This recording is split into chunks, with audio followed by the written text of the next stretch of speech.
Hello and welcome to Hooting Mandrills. I'm Jeremy. I'm Sam. And today we'll be recapping the Final Fantasy multicolor cards. Or at least most of them. The ones we're talking about. Yeah. This set has a higher proportion of cards that are clearly meant for Commander than most. So to give Jeremy a little bit of a break on the editing time, I tried to prune it down to ones that are at least interesting to talk about. Here's one that Jeremy's not going to find interesting to talk about. Absolute Virtue. 6 and blue and a white for an 8/8. Can't be countered if you were actually casting it. Flying. You have protection from each of your opponents. So your stuff in play doesn't, but you can't be dealt damage targeted by stuff your opponents control. So this is just a dumb Platinum Angel variant. If you needed 8 copies of things to try to bring back with Parination and say, haha, I have a indestructible hexproof creature that says that I can't be killed. This is another one that does it. I think there might be another like goofy Platinum Angel variant in this set, but I think that one was even less interesting than this one, and I didn't put it in the slides, but I remember seeing it and being like, oh, they sure do love Platinum Angel in Commander. Yeah, I guess. I don't know. Yeah, I hate cards like this, obviously. I mean, it's fine to talk about it, you know, it is what it is, but yeah, it's fine. I don't think this one is as good as some of the others anyway. I get what you're saying about I don't even know, I think Parination is, yeah, it's the same root word as perennial, perennial quest. Will you join me on the perennial quest to annoy my opponents in Standard? I think that's a meme. I've never seen it, yeah. Yeah, it was like a Goldfish video or something. Okay, Balthier and Fran. Gruul, 4/3, Reach. Vehicles you control have +1/+1, have Vigilance and Reach. It's actually 3 costs, 1 in Gruul. Yeah, said that a little too quickly. And whenever a vehicle crewed by Balthier and Fran attacks, if it's the first combat phase, you can pay 3 mana again, including Gruul. If you do, there's an additional combat phase. And because it has Vigilance, that vehicle is going to be able to attack again in that phase. Vehicles in Standard are not as good as they are in Pioneer. RIP to a real one. The Seeker's Chariot. We do have Lumbering Worldwagon. I love Lumbering Worldwagon. It's a great card. You know, I don't think that this is a great card. Worldwagon does put a lot of lands into play. So you can afford the 3 mana? Yes, you can maybe afford 3 mana in a deck that's mostly built around going from 1 to 3. It does crew the Worldwagon too, which is nice. And when it crews one, that allows the claws either being crewed and when Fran attacks. So that's nice. You can crew your Worldwagon and get another combat. The problem with Worldwagon and having many combats is that it only has 4 toughness. So that's true. It's sort of difficult to let it live without additional protection spells and stuff, which may not be the worst in a deck like this, but it does have 5 toughness with this card in play, but still something that they will want to block, and if they're going to be blocking it anyway, they might as well try to kill it. I don't know. I almost cut this one, but heard some other people being a little bit favorable towards it. It might be way different in Pioneer, like you said, with Chariot and Copter. Those are pretty good vehicles. Not that Standard has horrible vehicles or anything in it, and you can play that Chandra that people were playing as an anti-domain card from Aether Drift with this card. So, you know, maybe there's something, but I didn't love this card when I read it, but maybe somebody else has a bigger plan than me. All right, up next is Choco, Seeker of Paradise. For Banten 1, it's a legendary burb, 3/5. Whenever one or more birds you control attack, look at that many cards from the top of your library. You may put one of them into your hand, then put any number of land cards from among them onto the battlefield tapped, and then the rest into your graveyard. Landfall, whenever a land you control enters, Choco gets +1/+0 until end of turn. It's kind of cute. All the birds have this sort of landfall synergy in this set. So when I read this card first, you know, a 4-cost Bant landfall deck doesn't seem the most appealing, but you can still play all of the green landfall cards like Overlord of the Hauntwoods and Lumbering Worldwagon, and you can play Elspeth. So with the Hauntwoods and Elspeth, that's a double landfall every time. Not a bird, but, you know, there's some cards in these colors that kind of work cute together. Card that does produce a bird that also wanted to put in here just because I didn't think it was worth its own slide is kind of cool is Side Quest Raise a Chocobo. It makes a landfall bird when it enters. It's a 1 and a green enchantment, and at the beginning of your first main, if you control 4 or more birds, you transform it into a black chocobo, which searches up any land, puts it on the battlefield tapped. That's kind of cool. A lot better in older formats, yeah. And whenever a land you control enters, it gives all your birds +1/+0. Yeah, so you kind of need to flood the board with birds to make this card good and to get a lot out of Choco. I don't know that this set alone gets us there. There are some other cool birds we're going to talk about in green, and having a set with a whole bunch of flightless birds sure does make the weird Bloomburrow limited theme that completely didn't work of birds that care about flyers and non-flyers make a little bit more sense. Yeah, and Mockingbird is a good card too. That's true. So, you know. Yeah, Mockingbird lets you play, you know, these Overlords and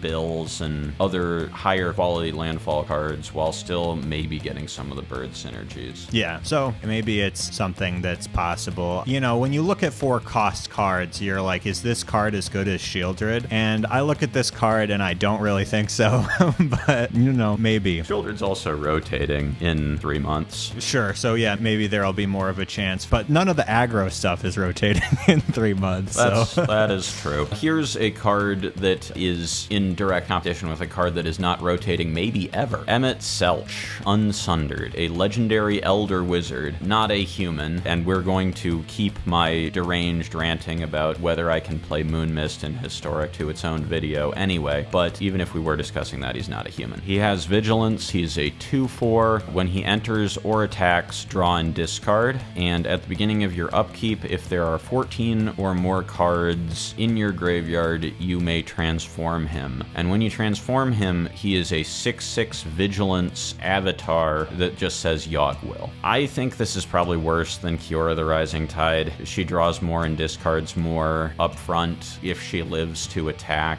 she is easier to get the payoff of. 7 is a lot less than 14, especially in Standard. The backside of this is good. 4 toughness, I don't know. You might have a better sense of how much 4 toughness might matter, but... I mean, the Pixie deck is definitely down. You know, people playing Nowhere to Run is kind of less happening. You know, some people have been playing like blue-black Oculus type decks, so maybe you could play this. I don't know. I think Kiora's just better, like you say. On to the next. We have Exdeath Void Warlock for 1 and Golgari. A Spirit Warlock 3/3. When Exdeath enters, you gain 3 life. At the beginning of your end step, if there are 6 or more permanent cards in your graveyard, transform Exdeath into Neo Exdeath Dimensions End. Trample Neo Exdeath's power is equal to the number of permanent cards in your graveyard, and still hanging on with 3 toughness, dying to Nowhere to Run. Dying to Nowhere to Run in Bolt is bad, but counting lands, that's a thing that I think is pretty interesting about a lot of these cards that count permanents in your graveyard is counting fetch lands is a big deal. This card is just basically a 6/3 that gains 3 life in a deck that is trying to fill its graveyard in this way. That's maybe not good enough, but that is what the card is. That is what the card is. At least it has trample. Yeah, I mean, with stuff like Malevolent Rumble and all of this stuff in Historic, it seems a lot better. You know, you can only Priz Vista in Historic. I can't imagine you want this in Timeless, right? I don't know, maybe, with the fetching, but... I don't know, but it's a big trampler that says ETB gain 3 life, is how I am thinking about this card. I'm not sure I'm going to be playing it a ton, but... It's only an uncommon.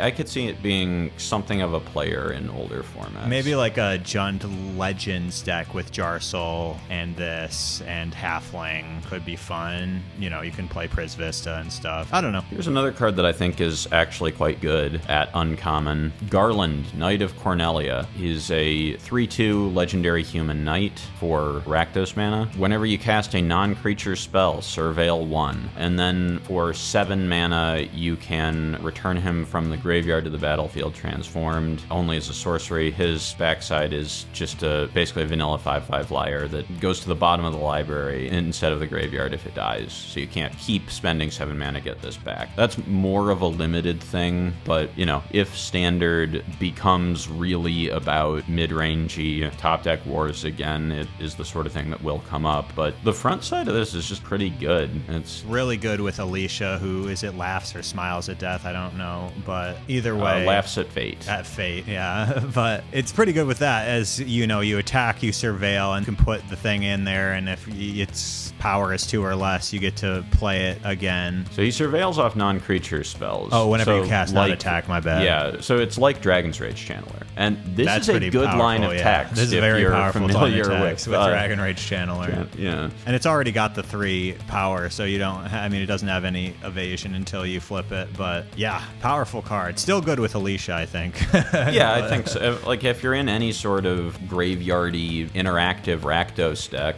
I think you're pretty happy to be playing this card. I could see myself playing this card in older formats if I want copies 5 and 6 of Dragon's Rage Channeler. Which, in Delirium, you very much do. Yeah, to enable Delirium, especially if you're in some sort of Breach deck, which, still legal in Historic and Timeless. Another good card with Jarsoul as well in the Jund Legends deck that we've started building. Bridges your Jarsoul, lets you surveil and fill your graveyard for Jarsoul every time you cast a Thoughtseize or a Fatal Push or whatever. I think this card's quite good. There's a card that we'll Even if they kill it, you get it back on your second Jarsoul trigger, stuff like that. Yeah, really cool. Also, being a card that has the words whenever and surveil on it is interesting with a card we'll talk more about later, Matoya Archon Elder. Yeah, this card does a lot of things. Oh yeah, Grixis Standard might be a funny place with that. Doesn't trigger with Gorehound as well for the Matoya, but still, there are a lot of ways to build Grixis, I think, in New Standard. Which is exciting, because, there's not really a Grixis deck right now. Alright, up next is Garnet, Princess of Alexandria. For Selesnya, it's a 2/2 human noble cleric, lifelink. When Garnet attacks, you may remove a lore counter from each of any number of sagas you control. Put a 1/1 counter on Garnet for each lore counter removed this way. That's pretty fun. They're doing another, sometimes you want to get to the final one, but sometimes the middle ones are better, right? Like, it all depends on the saga, but... There are also a number of saga creatures in this set, which this helps keep alive, assuming you can keep Garnet herself alive. It might be more of a limited thing, but you can do it. There's another limited card that was a pretty big deal in its format in Standard, the Princess Takes Flight, that doesn't want to get to its final chapter. You want to bargain it away first, and if you can delay that a little bit, maybe even exile more creatures with it, that would be kind of cool as a thing to try to do. I don't think it'll work, but it's the sort of thing that I would try in Standard, fail at, and, be upset that I failed at. Sure, yeah. I'm not totally in on that one, but I like the concept. Yeah, you may need to have another way, I don't know, maybe some kind of scroll shift deck or something. You can just start over your Princess Takes Flight as well. I don't know. This card is cool, though. I do like this card. I think that there's definitely going to be some shenanigans associated with sagas and the like. I wonder if there's some limited creature deck with Battlefront sagas and this card. You can't play very many creatures, but you probably want Elf in a couple of these and maybe a bunch of sagas, and maybe you can play some sort of Pioneer Naya deck with Battlefront. I don't know. Sounds a little cooked with me saying it out loud, but I'll mention it anyway. If there's a way to play Battlefront, I'll think about it. All right, here's a couple of big dumb creatures that are mostly not relevant for any constructed format. Gladiolus Amicitia, a signpost uncommon for limited, 4 and Gruul, 6 mana, 6/6. When he enters, search your library for a land, that is any land, and put it onto the battlefield tab. Then shuffle, and on landfall, he gives another creature you control, +2/+2, and trample. And then one of the box top promos, legal and standard, not going to do anything there. Sephiroth, Planet's Heir, 4 blue and black, 4 in Dimir for a 4/4 vigilance. So far, so bad. When he enters, creatures your opponents control get -2/-2 until end of turn, sort of like a Massacre Worm, but instead of the opponent losing life when their creatures die, it puts 1/1 counters on him. These two, if they are relevant, they're relevant because they're big humans that you can hit off Winota. Winota is nerfed in Historic and kind of contained in Timeless. I haven't seen Winota in forever there, but, you know, if you care about hitting Primeval Titan at home or some sort of Massacre Worm effect for an anti-energy thing in a Winota deck, one of these might be a card that you play in the main or in the board. Right, yeah. I mean, you already have access to regular primetime in Historic, right? So no real need for that card. And it's another color that you don't necessarily want to have to play. All right, Golbez, Crystal Collector for Dimir, 1/4, Human Wizard Legendary. Whenever an artifact enters, surveil 1. The beginning of your end step, if you control 4 or more artifacts, return target creature card from your graveyard to your hand. Then if you control 8 or more artifacts, each opponent loses life equal to that card's power. Yeah, I mean, this is mostly just a cheap card that has the words whenever and surveil on it. Yeah. If you want to build the Matoya deck artifacty, this has a role. Every time they print these cards that are like creatures that interact with artifacts, they're never artifacts, which is like, if you're playing Affinity, you can't... Nothing can be a non-artifact. Everything has to be an artifact in Affinity, you know? Like, I don't know. I don't really see this card as being very playable, but yeah, I think that you figured it out with the Matoya combo being probably this card's most... I mean, having 8 artifacts in Standard is crazy. The 4/8 artifacts thing is almost never coming up. I say this being a person who regularly has like 17 artifact constructs, but I wouldn't never You also play don't this have card. Creatures in that deck, or black mana. I do have Llanowar Elves in that deck, so I have 4 creatures, but that's it. Attacking with 17/17s to deal your opponent damage, we're over it. We're done with it. We're returning Llanowar Elves to our hand to deal 1 at a time. Hell yeah. Yeah, no, this card is bad. We're also splashing black for this. Well, I mean, there's not necessarily a reason not to be black, but yeah, you can't be both green and black. But yeah, this card's kind of stinky. Probably good in Commander or something, who knows? All right, Hope Esteem, I don't know, Estem, we don't know. It's Azorius 2/2, Legend, Human Wizard, Lifelink. At the beginning of your end step, each opponent mills X cards, where X is the amount of life you gain this turn. All right, what is the strategy here? Like, I think mostly this is just a card that if you have a combo that gains 1,000,000 life, that combo actually wins the game now. And I think that is mostly a thing for Commander. It might also be playable in like mill strategy. We have the Skull Crab. There are enchantments that help you gain life, which helps you win the mill race. I think this card's kind of a meme, but... Because to me, most of the life gain cards that you see, the strategy is the life gain makes my creatures big. So that's kind of like two ends of, are you going after their library or are you going after their life total? So yeah, maybe in a more control-y type thing, this is better. Yeah, on the combo side, this card does have an advantage than another card that you would play in older formats to convert your life gain combo into actually winning the game. Doesn't, which is that if you are gaining a lot of life on your end step, you can do that before this trigger goes up and maybe mill your opponent out. Unfortunately for Hope, the reason why you would be gaining all that life on your end step is going to have to do with the card Necrodominance, and you do not want to be playing a card with two different colored non-black pips in your Necrodominance deck. So, sounds hard, yeah. Yeah, there's some hype around this card. I kind of don't see it. Is that hype for Commander, or people Maybe think that this is constructed playable? Some people just really want to live the mill dream. Yeah, people in Standard. People really do want to mill out people, and I understand. That's like a classic Magic archetype, and like I am not upset, but you know, like I do miss playing Slivers all the time, but I don't get to do it anymore. There's only 1/4 format where Slivers is a playable deck. I guess too, but Commander's not real. So, okay. Up next, Ignis Scientia. I don't know. Is Simic +1/2/2 Legend Human Advisor. When Ignis enters, look at the top 6 cards of your library. You may put a land card from among them onto the battlefield tapped. Put the rest on the bottom of your library in a random order. And then I've come up with a new recipe for Simic +1, tap, exile target card from a graveyard. If a creature was exiled this way, create a food token. Okay. It's mostly just like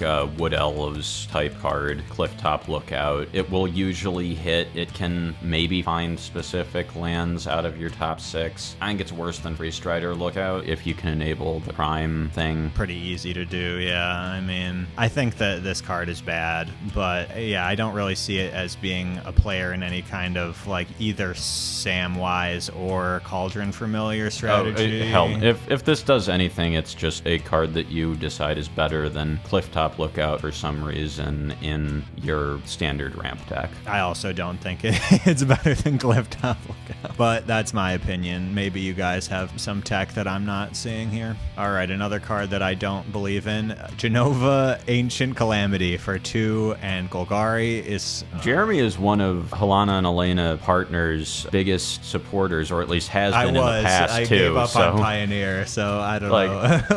It Helena isn't standard, but like if a Helena and Elena enjoyer is low on this card, perhaps all hope is lost. But sorry, go on. Yeah, it's a legendary alien 1/5. At the beginning of combat on your turn, put a number of 1/1 counters equal to Jenova's power on up to one other target creature. That creature becomes a mutant in addition to its other types. Whenever a mutant you control dies during your turn, you draw cards equal to its power. So yeah, I mean, the Helena and Helena thing are in better colors, first off. Red and green are good pumping colors. Green is a good pumping color, but not in standard where we want to be playing Monstrous Rage. And I don't really want to play Jund. And I don't really think there are many mutants. Yeah, you've got the one mutant that matters being Soulstone Sanctuary on here already. Yeah, any other mutant is a thing that this is making into a mutant. Everybody's like mutants and Spider-Man, so maybe when we get both Final Fantasy and Spider-Man colliding in standard, this card will have a little more relevance. I don't know. I don't buy it. Do you buy it? Do you do you have some secret tech that I'm... No, I mean, I think you can make this pretty big. Make it, you can play Innkeeper's Talent, and if this thing is a 2/6, it's adding a lot more power with its ability. I don't know. I feel like it is missing a piece. Maybe that piece is more mutants. Maybe that piece is a reason why you are like actually sacking or having the things that you're investing this energy into die on your turn to draw a bunch of cards. I don't know. I do kind of want to like this card in that sort of space. It has words on it that I like, but I'm not super excited about it either. I feel you. Yeah. I mean, is it as good as Shieldred? Like, am I gonna play this card? And I know Shieldred's rotating, but is it as good as a Helena and Helena partners? I don't think so either. And that's also die to cut down or nowhere to run. It has that over Helena. Those things are Helena true, Helena. yeah. But yeah, and it's an alien. All right. You liked this card, so why don't I let you do this one? All right, Kefka, Court Mage, main villain from Final Fantasy VI. 2 and Grixis for a legendary human wizard. He's a 4/5. When Kefka enters or attacks, each player discards a card, then you draw a card for each card type among cards discarded this way. And then for 8 mana, he flips. Each opponent sacks a permanent of their choice, transform Kefka only as a sorcery. The thing he transforms into basically says win the game. It's a 5/7 flyer. When your opponent loses life during your turn, you draw that many cards. So if you hit with it once, you draw 5 cards. That's not going to come up a ton, but I've spun Gix in mid-rangier standards. I've used the ultimate on Liliana of the Veil. It's not completely irrelevant to constructed formats, but having this trigger on enters or attacks is, I think, pretty powerful. It is pretty unlikely that your opponent will will get the exact type that you do on the discard of this thing's ETB, especially if you're playing some weird types. There's a pretty good sorcery in blue that you can discard for value in Standard. There are cards with strange or multiple types that are quite powerful. Fear of Missing Out, maybe even like value Steel Cutter in mid-range or control. Playing a 5-drop in your Steel Cutter deck is kind of funny, but you can't go too much in both of those directions. I agree, but FOMO, a card that cares about the graveyard, is 2 types. Like, this is pretty likely to at least Tormenting Voice you and get a card from your opponent. I think this ETB is likely to put you pretty ahead. If you're getting your Standard game to a mid-rangey space where resolving 5-drops is a thing that you can be doing. Yeah, that sounds a little rough to me. 5-drop is pretty expensive in Standard. Yes, it is expensive, but this is a powerful ETB, and if that ETB pulls you ahead enough to where this thing is getting to turn sideways, it's just doing it again. Yeah, I wonder if like that Foundation's Kaido or something so that you can actually get an attack in, and it's also a Planeswalker type to discard, so I don't know, maybe that could be something. Probably not, but yeah, you got to be able to attack with this guy, and you're never attacking against another fellow mid-range deck unless you've killed all of their creatures with this guy, because he certainly doesn't attack into Archfiend of the Dross or Shieldred or the 6/6 from the Unholy Annex. Yeah, so it's Ritual Chamber. Ritual I guess Chamber is technically the card. That's what it's called. Yeah, so a little rough in my opinion, but I do see where you're coming from. I can understand that drawing up to 3 cards is pretty decent on an ETB. I was joking about like the Aether Spark when we talked about this card before, but that's a bad card, so probably don't play that one. But yeah, cool card. It's constructed playability. We will see. All right, up next is Joshua Phoenix's Dominant. For 1 and Boros, we have a legendary human noble wizard, 3/4. When Josh enters, discard up to 2 cards, then draw that many cards. So yeah, like, is this good in Jeskai Oculus? I don't know. Well, we'll find out. And then for 3 and Boros, tap, exile Joshua, then return it to the battlefield transformed under its owner's control, activate only as a sorcery. Phoenix, Warden of Fire being the flip side. The first 2 lore counters are Rising Flames, Phoenix deals 2 damage to each opponent, and then the third one is Flames of Rebirth, return any number of target creature cards with total mana value 6 or less from your graveyard to the battlefield, exile Phoenix, then return it to the battlefield. It's got Flying Lifelink and it's a 4/4. The lifelink does also mean that it drains with the Rising Flames ability. Oh, that's nice. Yeah, so deal 2, gain 2. That's nice. I don't know. I honestly could maybe see it over Kiora. I think Tersa might be better than this one. Although I am kind of interested in some sort of, like, maybe you don't even like do the blue thing necessarily and you're just a red-white discard deck where you could play Marauding Mako and having another card that like just more Tersas in a different color. Maybe it fits in that deck that some people were playing with Monument and the Guardian of New Benalia or whatever that card is called. Yeah, I think so. So I could see it. When it flips, does it have haste, or it can't attack once it flips? It can't. It will come back summoning sick the turn that it flips. Right. I should know that, but yeah. So that's a little sus. But you do get to drain 2, I guess, when it flips. Yeah, my thought with this was that spending 5 mana on the ability is probably worse and less likely to happen than getting to Threshold and attacking with Yora or hitting well off Ursa. But maybe the 4th toughness would matter in certain Standard metas. A little bit, maybe. Yeah, not much. I mean, like I said, these cards are Pixie also is not like a crazy amount of the meta at the moment. Yeah, these cards are also all legendary, so yeah, maybe you don't want to play any given one of them as a 4. I mean, everybody's just playing 4 Tersas in both the Gruul, Delirium, and the Oculus deck, I think, because it's really good. And this card is worse than that one. But yeah, I don't know. Maybe there's like some reason to be Naya in the Delirium deck, and this is a player in that, because then you could play like Recommission Helping Hand as well, to whip this guy or Tersa back attack, or, a Screaming Nemesis, or whatever, you're trying to get. Even it could even be that the green one, with the Delirium and the Super Delirium, the Fly Trap. Omnivore, yeah. So, I don't know. It's a cool card. I think that it's more playable than some, and even if there are some better cards, maybe you want to be different colors, and this is a reason to play that card. Next up is Lightning, Army of 1, 1 and Boros for a 3/2 with First Strike, Trample, and Lifelink. She has the ability Stagger. Whenever Lightning deals combat damage, which she does on First Strike, get it, until your next turn, if a source would deal damage to that player or a permanent that player controls, it deals double that damage instead. I'm not super enthused about this card in any format where you can't give it haste. I think if you can give it haste, it's maybe more exciting. You could give it haste in Standard, potentially, but then you have to be running the Raceway. The Raceway or Wild Ride, or a lot of these cards that I do not think you want to put in your Standard deck. Right, but if you're really big on Lightning, I guess maybe you do.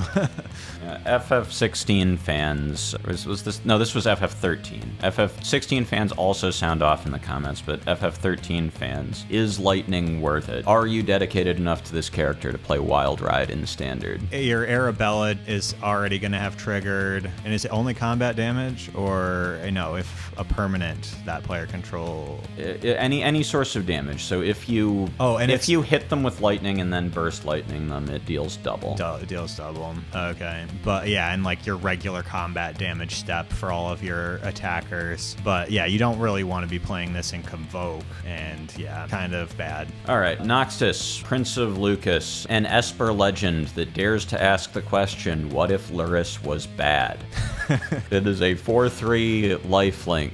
You may cast artifact spells from your graveyard by paying 3 life in addition to paying their other costs. If you cast a spell this way, that artifact enters with a finality counter on it. So a weird, old format combo that I was made aware of with this is that if you cast Mox Diamond, the way that its current Oracle text is worded, you have to if you don't discard the land as part of playing it, it just goes to the graveyard, so it never arrives to get the finality counter on it. It never produces mana either, but if you just want to ride the lightning and make your storm count go up the hard way, this card does do that. Right. Commander players have fun with that. That sounds like its only real function with this. Yeah, it sounds more functional if you have 40 life, for sure. I don't see this card doing a ton in once again, artifact formats. Stuff not being artifacts is impossible. Noctis, you're not committed enough to this. Many sacrifice all for the king, so must the king sacrifice himself for all. And you're not even sacrificing enough to become a robot. Yeah, you need to be a robot, so. You need to be an artifact yourself, you're not one. Moving on. This card's good. It's not going to be as good, I think, in any arena format as it will be in Modern, for reasons that we'll get to, but I think it is quite good. Rydia, Summoner of Mist. Gruul mana for a 1/2. Landfall. Whenever a land you control enters, you may discard a card. If you do, draw a card. Landfall abilities tend to be about twice as good in formats that have fetch lands in them. Who would have thought? Yeah, so you play a fetch, crack a fetch, that's the second chapter of Fable of the Mirror Breaker, baby. Like Fable, in fetchland formats, which are also Bowmaster formats, the Bowmaster can come in, but it has to come in before you decide whether to discard or not. It doesn't have a window between the discard and draw. It can sort of freeze it, but it can't, blow you out. If they do it in response to the first landfall trigger, you can then crack the fetch with it on the stack and get a draw over the top of the Bowmaster. But yeah, that's a pretty powerful graveyard enabler / card selection tool in fetchland formats. Landfall Rummage. I'm kind of about it. Has another ability, Summon, for X, and tap this. Return target Saga card with mana value X from your graveyard to the battlefield with a finality counter on it. It gains haste until end of turn if it's a Saga creature. Activate only as a sorcery. So this is why this card will be much better in Modern than it will be in any arena format. that because in Modern, you 0 mana tap this, get Urza's Saga back. Oh yeah, that makes sense. In Arena constructed formats, the best cheap saga in relevant colors is probably Kamano faces Kakazan. This card does similar synergistic things to Fable, and you can maybe play this on 2, play a land on 3, discard Fable to Rummage, get Fable back on 3. That's decent. This summon ability is also cauldronable, relevant in all of these formats is that. So I don't think this card is as big a deal in any arena format, but I think it's quite good. Yeah, I like this card. I'm a sucker for landfall cards, so I like it. I like its mana cost. I could see it maybe doing something. Obviously, yeah, the sagas avail. There are some new good sagas, I guess. There's a 2-cost red saga that doesn't seem horrible that this could bring back potentially, and maybe you're playing some kind of it's hard to landfall well in Standard because we only have one Fabled Passage, a horrible card to be playing in the Standard format, but it does fetch and not always enter tapped. I like the card. I'm not sure about it, but maybe Modern people will like it better. Here's a card that frustrates me. I guess it's also a big moment in Final Fantasy XIII. If that moment frustrated you, let us know about it in the comments. Serah Farron, 1 green and white for a 2/2. The first legendary spell you cast each turn costs 2 less to cast. At the beginning of combat on your turn, if you control 2 or more other legendary creatures, you may transform Serah Farron. She turns into Crystallized Serah, has the same legendary creature spell, cost reduction, but is a artifact anthem, +2/+2 to your legendary creatures. So, as an important note to how this card works, if you cast this card, she will be, at the very least, the first legendary creature spell you cast each turn.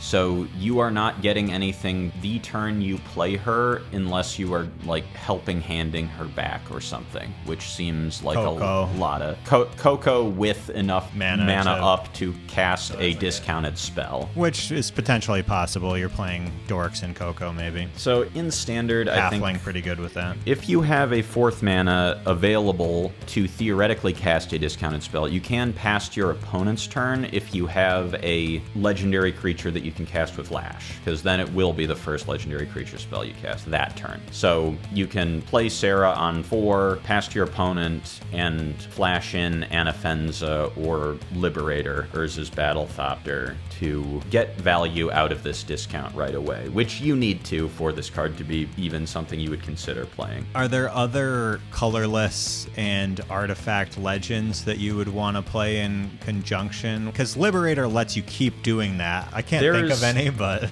There's Sir Ginger, there's... Oh, Sir Ginger's fun. Aftermath Karn. Aftermath Karn is 5 mana, so he doesn't discount as much. Maybe there's another one, but that's what I can think of off the top of my head, is that you can cast Sir Ginger for free if you, at instant speed, if you have both a Liberator and a Serah in play, and haven't cast another legendary spell that turn. That's cute. Is it good? I don't know. Right, what deck is this? What are we doing?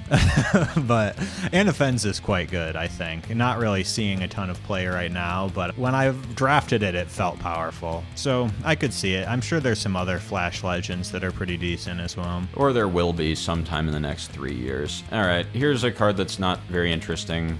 Get through it quickly. Sin, Spira's Punishment. 4 and Sultai, so a 7 mana 7/7 flyer. When enters or attacks, exile a permanent card from your graveyard at random, then create a tapped token that's a copy of that card. If the exiled card is a land, repeat the process. You're always going to get at least a spell and probably ramp a fair bit. This is probably worse in a very similar vein to Itali. Itali is rotating soon, but I think mostly this is something that can only matter if its types matter for some reason. They just print these 7 mana creatures with ETB, probably win the game all the time, and why would you play this over any other one of them? I guess if you have some sea monster synergy, like this really commandery Kiora that you probably were not aware is legal in Standard for the next 3 months. There are a few cards that have this sort of, octopus, kraken, leviathan thing on it, but I don't really see that as being super relevant. And yeah, I mean, enters or attacks, so you can Reanimator this. Is this better than Valgavoth or Atraxa? No. Is Atraxa leaving soon? Atraxa and Atali are leaving soon, so we will be down from the best big idiots ever to merely the regular level of power-crept big idiots that are maybe not even as good as Gristlebrand. So maybe this card will see some play at some point in its time in Standard. I mean, right now Reanimator isn't even, with that tech, isn't even really played very much. So I think it would be a pretty tough ask for this card to, but I have no idea what the meta is going to shake into. So it's good that we have it, I guess. I mean, not really. We don't like cards like this. But anyway, back to it. Terra Magical Adept for Gruul and 1 is a 4/2 Human Wizard Warrior legend. When Terra enters, mill 5 cards, put up to 1 enchantment card milled this way into your hand, and then trance for 4 in Gruul, tap, exile Terra, then return it to the battlefield transformed under its owner's control. Activate only as a sorcery. It's a 6/6 flyer saga, and create a token that's a copy of target non-legendary enchantment you control. It gains haste if there's a saga. Put up to 3 lore counters on it. Sacrifice it at the beginning of the next end step. So that's for 1, 2, and 3. And then for 4, it adds 2 white, 2 blue, 2 black, 2 red, 2 green. Exile Esper Terra. Return it to the battlefield face up. Yeah, I mean, so the backside is not super relevant in most games. It is powerful. It is a powerful thing to do if you need something to do with 6 mana. But mostly this is a 4/2 for 3 that ETB digs, fills your graveyard, and maybe finds an enchantment. Yeah, and so I guess like with all of these new legends, you know, we still have Plaza of Heroes and Annie joins up. So maybe there's some kind of legend deck that wants to do this stuff. I mean, in this case, you also have to be an enchantment deck. So I don't know about this one, but like for all of these many legends with their triggers, I guess that's something to consider in the Naya colors. Roots does have a lot of enchantments in it. You would have to actually be Jund and not just splashing 1 Voldaren Thrillseeker, but there are Black Overlords, Dredger's Insights, and Roots itself. So I think this card is probably hitting if you play it in Roots, as well as milling giving 5 you cards is good in mill Roots. 5. Yeah, I think Jund is a place that Roots may want to be anyway. Yeah, I am not sure if Pioneer Bard class decks are enchantment-y enough for this card to support them. It looks at Bard class, which you really, really care about in that deck. The only other enchantment that I can really think of that even sort of goes in Bard class is Clothis, which maybe isn't enough hits for this. You know, in Pioneer, this, if you're in sort of an enchantment-y deck that is playing Fable, you might play this. Yeah, I guess in Historic you could play the Nantuko in Bard class. It's not a legend, but not great with not legends a legend, either. not great with legends. So yeah. Maybe not. I don't know. I'm just trying to think of enchantment creatures, but yeah, I don't know. This card kind of seems mopey. All right, here's a card that's mopey mostly because I hate everything about it. Not necessarily because I think it's that bad or that good, but I see a colorless card. I see stuff about tapping lands for large amounts of colorless mana, and I'm filled with incandescent rage. Ultima, Origin of Oblivion. 5 mana, 4/4 flying god. Whenever Ultima attacks, oh, I thought that was enters or attacks. This is much worse than I thought it was. Put a blight counter on target land for as long as that land has a blight counter on it. It loses all land types and abilities and has add colorless. And then whenever you tap a land for colorless, add an additional colorless. So sort of a Forsaken Monument on a body. Probably worse than Forsaken Monument. You know, you sure can play a lot of lands that just tap for colorless on their own up until rotation if that's what you want to do. There's another pretty decent big flyer in Standard that messes with your opponent's lands. I feel like most of Standard is too efficient and not to really like have color screwing them as a plan right now. That may not be the case the entire time this card is there. Most people are not really trying to play 3-color decks if they can avoid it because of the fixing being a reason why they lose. Yeah, I don't know. Can Arena of Glory this guy, I suppose. but it seems really hard to play this in a historic format. Yeah, also, if you're playing Arena of Glory, you're probably not playing a ton of lands that tap for colorless on their own, so you're not getting the advantage of the Forsaken Monument effect. Because you also need mountains, yeah. Seems rough. I don't know. Yeah, I think if it is played in Historic, it would be played in the same sorts of Eldrazi decks that would be trying to play Forsaken Monument. I hate those decks. I do think they are much worse at doing basically the same thing than Green Devotion, so I guess ramp. If you are a dedicated ramp player, I want you to be playing them. But yeah, I think this card is pretty medium. I just kind of hate it. All right, this is a cool card actually, though. Vivi Ornitier.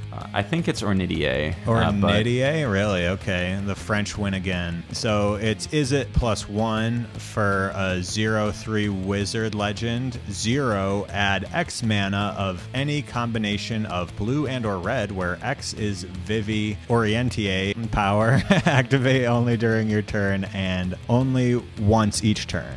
Whenever you cast a non-creature spell, put a 1/1 counter on Vivi, and it deals 1 damage to each opponent. That is not a once per turn clause, so that's why this card is very powerful. You play a bunch of Stormy type, non-creature spells, get it big, and then you can keep adding mana, every turn with the 0 ability. On your turn only, but yeah, this card's kind of crazy. Also being a wizard type, incredibly relevant on the historic. Yeah, I mean, are you winning anyway if you're untapping with a Symmetry Sage, your 4th land drop, and doing almost anything in that deck? Possibly. Vivi sure does play well with Alchemy Symmetry Sage, sure does play well with Reckless Charge. Like Dreadhorde Arcanist, being a pretty good card that also goes crazy and stupid with those cards is a big deal. Like, if you have a Symmetry Sage, play this, Reckless Charge it, that's 7 power, that's 7 mana, that's almost buying and casting Gigantha, even if you have nothing else to do all on its own. Wizards has stuff to do with its mana. If it makes mana. Draw a million cards, deal a million damage, Wizard Lightnings for 1. Yeah, I mean... Flame of Anor, yeah. Maybe this goes in some sort of Legendsy deck. Tamio and Emery are also in Historic. If you want to be less aggro wizards, play more of a Mox Amber deck. Plagon is a wizard, something that the Legacy and Vintage gamers have figured out. And Vivi kind of has a butt. It's a 0/3, so... This card, in Standard, there are also cards, what if Monstrous Rage was also Dark Ritual? This card plays well on really both sides of the ball with Agatha's Soul Cauldron. It's a non-creature spell that adds 1/1 counters. If you put Vivi under this, all your things with 1/1 counters produce huge gobs of mana to do God knows what with. Also, you can give it haste and prowess with the Swift Spears thing from the last. And yes, there many of the already good cards in Wizards seem to go well with this. It's probably really good in Standard too. Obviously, the most powerful deck right now is It, and you're playing a million non-creature spells. So yeah, your Quarry Cutter deck's got another card as well. You don't want to play too many 3-drops, but it pays for itself. You can just use the mana. You pump it with Monster Rage. You can cast your stock up for free, whatever, so like, good card, I think. Do you have anything else? Just that if you are on for playing this, casting Monstrous Rage on it just as a ritual, the Monstrous Rage will get Vivi to 4 power, so it will pay for more than a stock up. Stock up and your another cantrip or whatever, Torch this Hour, whatever you need at this point. Jesus. Which your stock up will find you, probably. Yeah, your stock up's gonna find it. That will also put 2 more counters on Vivi for the subsequent turn. I think this card is very good. Yeah, this card's busted. This card I'm less sure on. Yuna, Hope of Spira. Spira? Let us know. Final Fantasy X players. It's a 5 mana 3/5. Selesnya. She's a human cleric. And during your turn, Yuna and enchantment creatures you control have Trample, Lifelink, and Ward 2. And at the beginning of your end step, return up to 1 target enchantment card from your graveyard to the battlefield with a finality counter on it. So Ward 2 means probably she survives. As long as she resolves, she probably survives to the end step at least. They probably need to untap to deal with her. So that you can think of this as a 5 mana enchantment enchantment reanimation spell with upside. As far as reanimating Omniscience, I don't really know if standard Omniscience decks can win at instant speed the way that Timeless Omnitel can. Yeah. I would be surprised if they could. I've won quite a few Omni matchups with one removal spell. They don't play a ton of counter spells. You know, they have the bounce plus the counter unless you pay 4 or whatever. But they have to have that in their hand. And even a lot of their digging isn't instant speed. Like Dragonstorm isn't an instant speed. So like if you can kill their even I've won a lot of times just having a kill spell for the Omniscience off of their first cast spell. And even then, the Omni decks aren't winning at instant speed. They are countering at instant speed or resolving another, or doing something that allows them to get another Omniscience into play at sorcery speed before you have a interaction window to target the first Omniscience. For Yuna reanimating Omniscience to really be a plan, you need to be able to do something analogous to what Timeless Omnitel does, where they put in Omni, you put in Grief to try and get their Omni payoff, and they go, okay, Born Upon a Wind, cast all my stuff at instant speed, win before the Grief resolves. It's not the same thing, obviously, but it's sort of the same thing. You need to either get back to your next turn, which is not what your Omniscience deck wants to be doing, or you need to have a way to win at instant speed on your end step, which I think is hard in Standard. That Otter that gives your sorceries flash, that doesn't have flash itself, right? I think it does. Yeah, it does. A Valley Floodcaller. So yeah, maybe there's like a Valley Floodcaller way to build the Omniscience Nobody's deck. playing Valley Floodcaller in Omni though, which may be a mistake. Maybe I've cracked the code. I'm deleting this. I'm not going to tell you guys about this. No, I'm just kidding. But yeah, so maybe there's a way to do it. You would need to be in a third color for Yuna, but maybe you just want more copies of Enchantment Reanimation. Not finding the Abuela's Awakening seems to be a common way for that deck to lose. Yeah. You know, there are a bunch of big dumb idiot saga creatures in this set. If, you know, a card like Summon Knights of the Round is going to do anything in Standard, I assume Yuna will be a big part of the reason why, but... Let's continue. The next one is the Wandering Minstrel. Oh, I did the alphabet wrong. Y, I thought we were done because we were on Y. W goes before Y. That's fine. It's a math thing, probably. You're non-Euclidean for this. Anyway, the Simic for a 1/3 lands you control, enter untapped, kind of cool. The Minstrel's Ballad at the beginning of combat on your turn. If you control 5 or more towns, create a 2/2 elemental creature token that's all colors. And then for 3 Wooburg, other creatures you control get +X until the end of turn, where X is the number of towns you control. Yeah, the only relevant lines of text on this card for any 60 card format are creature, lands you control, enter untapped. So I think this is most relevant in like modern Amulet Titan, where this is a spelunking effect that you can green sun for, pact for, so maybe you play 1. It's supposed to be a town's payoff. In Standard, there is one like actual town's payoff that's pretty good. If you have enough towns, it's a 2 mana draw 4. Is 2 mana draw 4 even good enough?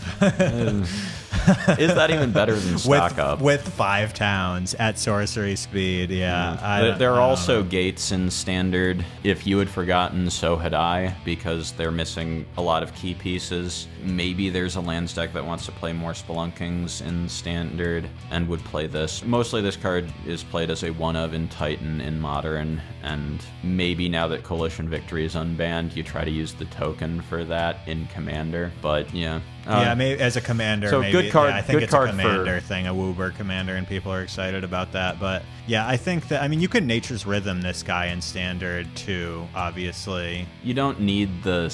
You would have to be in a deck that really needs the Spelunking effect. Yeah, that's the only reason why to play this card. And I don't know, there aren't really a ton of tapped lands that are like amazing that you'd be willing to play a bunch of them to make this more playable too.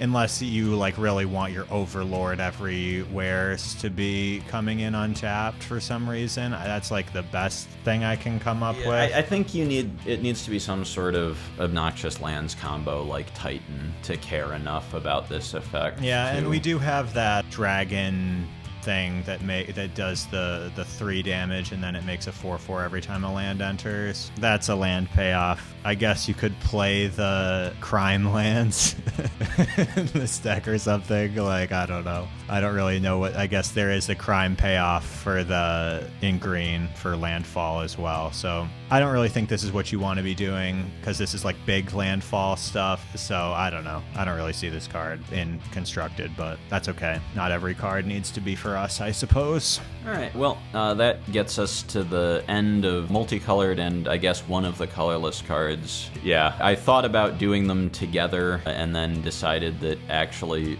more smaller videos was probably better, but one stayed in. And yeah, that brings us to the end of these ones. Like, comment, subscribe, and catch you in the next one.